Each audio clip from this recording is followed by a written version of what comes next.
కూడి వచ్చిన అందరికీ మన ప్రభువును రక్షకునైనటువంటి యేసుక్రీస్తు వారి పేరిట ప్రత్యేకమైనటువంటి వందనాలు. మంచిది ప్రియులరా, ఎఫెసీయులకు రాసినటువంటి పత్రిక 5వ అధ్యాయంలో 15వ వచనాన్ని మనం చూద్దాం. దినములు చెడ్డవి గనుక మీరు సమయమును పోనీయక సద్వినియోగము చేసుకొనుచు అజ్ఞానుల వల్లే కాక జ్ఞానుల వలె నడుచుకున్నట్లు జాగ్రత్తగా చూచుకొనుడి. ప్రియులారా, ఇక్కడ ఈరోజు దేవుని యొక్క వాక్యము మనందరితోటి సూటిగా కొన్ని విషయాలు మాట్లాడుతూ ఉంది. అదేంటంటే, ఈ భూమి మీద అజ్ఞానులు ఉన్నారు, జ్ఞానులు ఉన్నారు. ఏంటి డిఫరెన్స్ ఏంటి? అజ్ఞానులకి జ్ఞానికి డిఫరెన్స్ ఏంటి అనగానే, ఏవో కొన్ని వేల డిగ్రీస్ లేదంటే కొన్ని కోట్ల డిగ్రీస్ సంపాదించినంత మాత్రాన, లేదంటే కనుక ఒక ధనవంతుని యొక్క కుమారునిగా ఈ భూమి మీద పుట్టినంత మాత్రాన, లేదు అంటే కనుక మనకి ఏదైనా ఒక విషయంలో స్కిల్, అది డ్రైవింగ్లో అవ్వచ్చు, లేదంటే మాట్లాడడంలో అవ్వచ్చు, లేదంటే ఏదో ఒక దాంట్లో స్కిల్ మనకి పర్ఫెక్ట్గా ఉన్నంత మాత్రాన మనం జ్ఞానులం కాదండి. ఎందుకంటే నీ దగ్గర ఎన్ని స్కిల్స్ ఉన్నా, నీ దగ్గర ఎంత నాలెడ్జ్ ఉందని నువ్వు ఫీల్ అవుతున్నా, అది నాలెడ్జే కాదు, అవి గొప్పతనమే కాదు. ఎవరింతకి గొప్పవారు అని మనం ఆలోచించినట్లయితే, ఈరోజు దేవుని యొక్క వాక్యం మనతో మాట్లాడుతుంది. ఎవరైతే కాలాన్ని లేదా సమయాన్ని సద్వినియోగం చేసుకుంటారో వారు మాత్రమే జ్ఞానులు. సమయాన్ని సద్వినియోగం చేసుకోవడం అంటే ఏంటి? ఇంతకీ సమయాన్ని సద్వినియోగం చేసుకోవడం అంటే ఏంటి అనేది ఒక ప్రశ్న.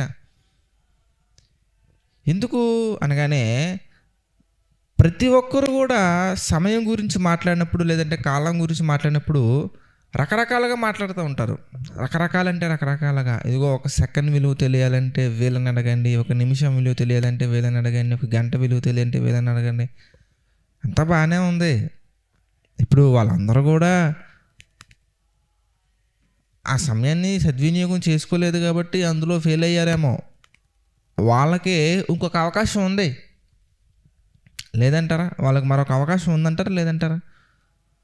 ఈ సంవత్సరం ఫెయిల్ అయినటువంటి వాళ్ళకి నెక్స్ట్ ఇయర్ పాస్ అవ్వడానికి ఒక అవకాశం ఉందా లేదా? ఈ సంవత్సరం జాబ్ కొట్టలేనటువంటి వాళ్ళకి, ఈ సంవత్సరం జాబ్ సంపాదించలేని వాళ్ళకి మరొక సంవత్సరం మరొక అవకాశం ఉందంటారా లేదంటారా? ఉంది. మరి అవకాశం ఉన్నటువంటి దాన్ని సద్వినియోగం చేసుకోకపోతే, సద్వినియోగం చేసుకునే అవకాశాలు ఉన్నాయి, పాసిబిలిటీస్ ఉన్నాయి. There are so many possibilities. అయితే అసలు సమయం యొక్క విలువ, వై దిస్ టైం, ఎందుకు మన జీవితంలో ఇంత సమయాన్ని దేవుడు ఇచ్చారు? మీరు బాగా ఆలోచించినట్లయితేనండి, 139వ కీర్తనలో మరొక మాట మనల్ని ఆశ్చర్యాన్ని కలిగించే విధంగా ఉంటుంది. 139వ కీర్తనలో 16వ వచనం మనం చూద్దాం. ఈ యొక్క సమయమున ఒకసారి 16వ వచనాన్ని మనం జ్ఞాపకం చేసుకుంటే, నేను పెండమునై ఉండగా, చూడండి చక్కగా ఉందో, నేను పెండమునై ఉండగా నీ కన్నులు నన్ను చూచెను. ఓ లార్డ్, ప్రభువా తండ్రి, నేను పెండమునై ఉండగా నీ కన్నులు నన్ను చూచెను. నియమింపబడిన దినములు, చూసారు ఎంత చక్కగా ఉందో, నియమింపబడిన దినాలు. ప్రతి వ్యక్తికి కూడా దేవుడు కొన్ని దినాలను నియమించారు. ప్రతి ఒక్కరికి.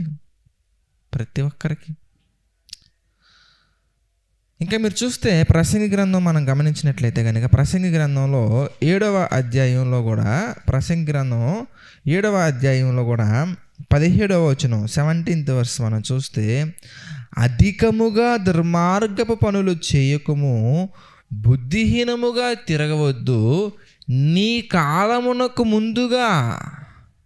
చూడండి, నీ కాలమునకు ముందుగా, నీకంటూ ఒక కాలాన్ని దేవుడు ఇచ్చారు. ఎందుకు ఇచ్చారు ఈ కాలాన్ని? దేవుడు మనకి ఎందుకు ఇచ్చారు? ఈ సమయాన్ని దేవుడు మనకి ఎందుకు ఇచ్చారు? మనం ఏం చేయాలి? ఏం సాధించాలి?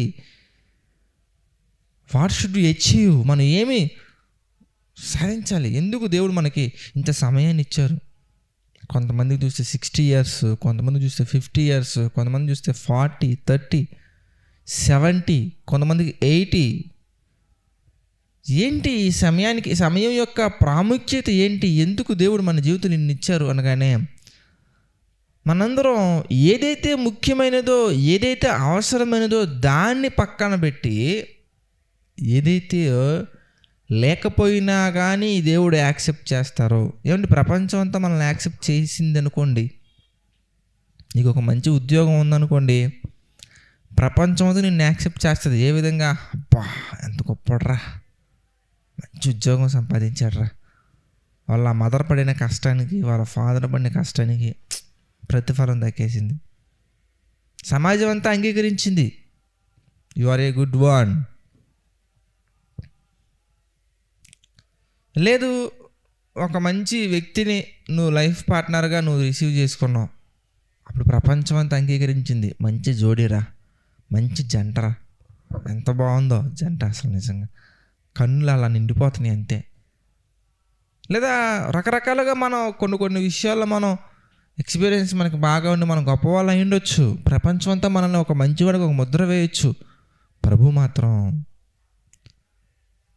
నిన్ను భూమి మీదకి పంపించిన పని ఏంటి, నువ్వు చేసిందేంటి?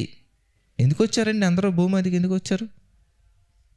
ఏమండి మనందరూ ఎందుకు వచ్చాం? ఈ భూమి మీదకి ఎందుకు వచ్చాం? పెద్ద బిల్డింగ్ కడటానికా? లేదంటే అనేక మందికి వివాహం చేయడానికా? లేదంటే ఎందుకు వచ్చాం మనం ఈ భూమి మీదకి? ఎందుకు వచ్చాం? వెరీ ఫ్యాంటాస్టిక్ క్వశ్చన్ కదా, అందరూ ఆలోచించాల్సిన ప్రశ్నే కదా. ఒకసారి ఆలోచించండి my dear brothers and sisters. ఇప్పుడు మనం స్కూల్కి వెళ్ళాం అనుకోండి, స్కూల్కి ఎందుకు వెళ్తాం? ఇంజెక్షన్ చేయించుకోవడం కోసం స్కూల్కి వెళ్తారండి ఎవరైనా కానీ? మెడిసిన్స్ తెచ్చుకోవడం కోసం స్కూల్కి వెళ్తారండి ఎవరైనా కానీ? కాదు కదా. స్కూల్కి చదువుకోవడానికి వెళ్తాము, కాలేజ్కి చదువుకోవడానికి వెళ్తాము, హాస్పిటల్కి ట్రీట్మెంట్ కోసం వెళ్తాము, ల్యాబ్కి ఎక్స్పెరిమెంట్స్ కోసం వెళ్తాము.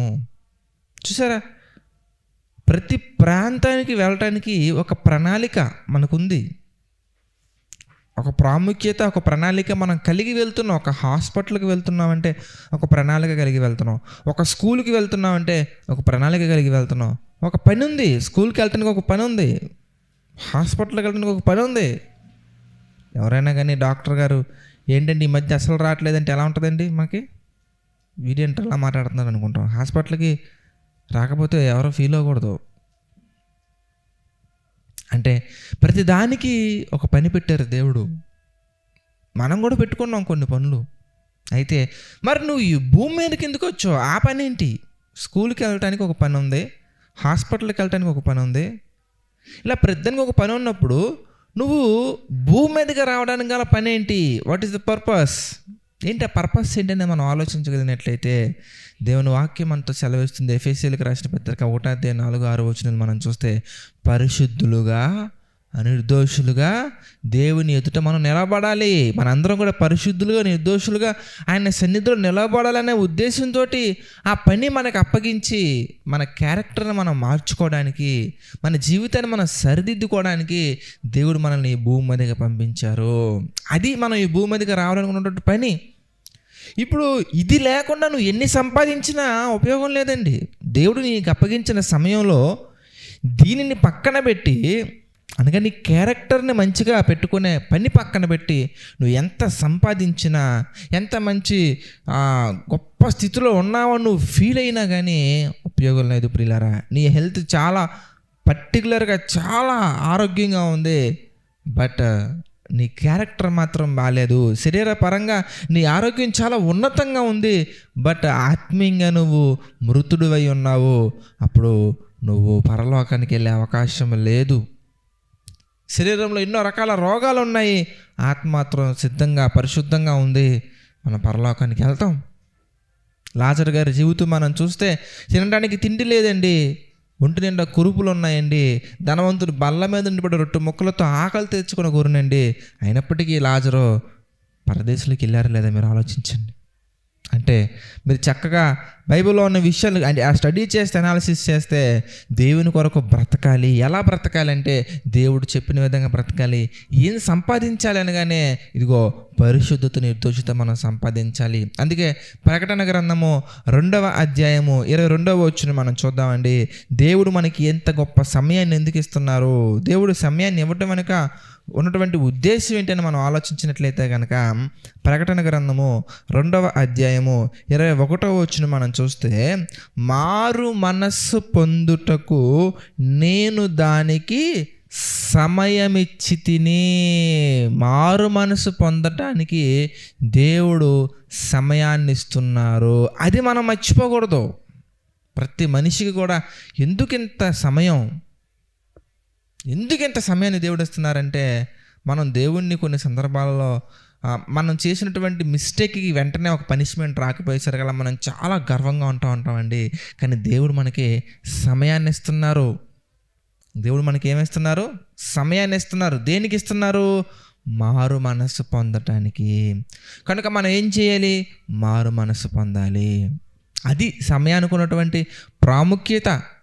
దేవుడు మనకి సమయాన్ని ఇవ్వడానికి ప్రాముఖ్యత మనం గుర్తించి మనం ఏం చేయాలంటే, ఏవో సంపాదించడం కోసం వేటి కొరకు కన్నీటి ప్రార్థన కాదులే. కానీ ప్రియులారా, నీలో ఉన్నటువంటి చెడు, నీలో ఉన్నటువంటి దేవునికి అవిధేయమైన లక్షణాలు, దేవునికి వ్యతిరేకమైన క్వాలిటీస్ ఎలా తీసివేసుకోవాలి, ఎలా మనం దేవుని సన్నిధిలో పరిశుద్ధులకు నిలవబడాలి, వీటి మీద శ్రద్ధ పెట్టి, వీటి మీద ఫోకస్ పెట్టి పరిశుద్ధులుగా, నిర్దోషులుగా ఎలా నిలబడాలో మనం ప్లాన్ చేయాలి.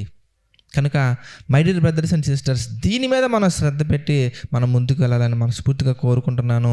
ఈ మాటలు మీ అందరూ హృదయాల్లో నీరు కట్టి ఫలింపు చేయాలని ప్రభుపేట మనం చేసుకుంటున్నాను, ప్రభుపేట ఆశిస్తున్నాను. ప్రార్థన చేసుకుందామండి. సకల ఆశీర్వాదములకు కారణభూతమైనటువంటి మా ప్రియమైన పరలోకపు తండ్రి, పరిశుద్ధుడ మహోన్నతుడ తండ్రి, అనేకమైన విషయాలను మాకు తెలియజేస్తూ మీ కృపలో మా తండ్రి నడిపిస్తూ మీ చిత్త ప్రకారంగా ఇప్పటి వరకు తండ్రి ఒక సహాయం చేసినందుకు కృతజ్ఞతాస్తుతులు చెల్లించుకున్నాము తండ్రి. మమ్మల్ని దీవించండి, ఆశీర్వదించండి ప్రభా. ఎన్నో కార్యక్రమాల తండ్రి మేము చేస్తూ అంతకంతకు ముందుకు సాగుతూ వెళ్ళటానికి మాకు సహాయం చేయండి తండ్రి. మీ కృపలో నిలవబెట్టండి, బలపరచండి తండ్రి. ప్రభా, ఆర్థిక, ఆరోగ్య, మానసిక సమస్యలలో తండ్రి కృంగిన ప్రతి ఒక్కరిని మీరు జ్ఞాపకం చేసుకుని తండ్రి, ప్రతి ఒక్కరికి మీ కృప తోడుగా ఉంచి నడిపించండి, సహాయం చేయండి తండ్రి. మీ చిత్త ప్రకారంగా తండ్రి వారి హృదయాలను మా తండ్రి లేవనెత్తండి. కృంగిన వారి హృదయాలు ప్రభువా ఇంకా మీ కృపలో బలపడినట్లుగా సహాయం చేయండి తండ్రి. ఈ యొక్క పరిచర్యకు తండ్రి ఎంతోమంది జీవితాల్లో వెలుగులు నింపే విధంగా ముందుకు సాగుతున్నటువంటి ఈ పరిచర్యకు తండ్రి సహకారంలో నిలబడుతున్న ప్రతి ఒక్కరిని మీరు జ్ఞాపకం చేసుకోండి, దీవించండి, ఆశీర్వదించండి తండ్రి. ప్రభువా ఇంకా ఎన్నో కార్యక్రమాలు మీ చిత్త ప్రకారంగా నిర్వహించినట్లుగా, కొనసాగించినట్లుగా మాకు సహాయం చేయండి తండ్రి.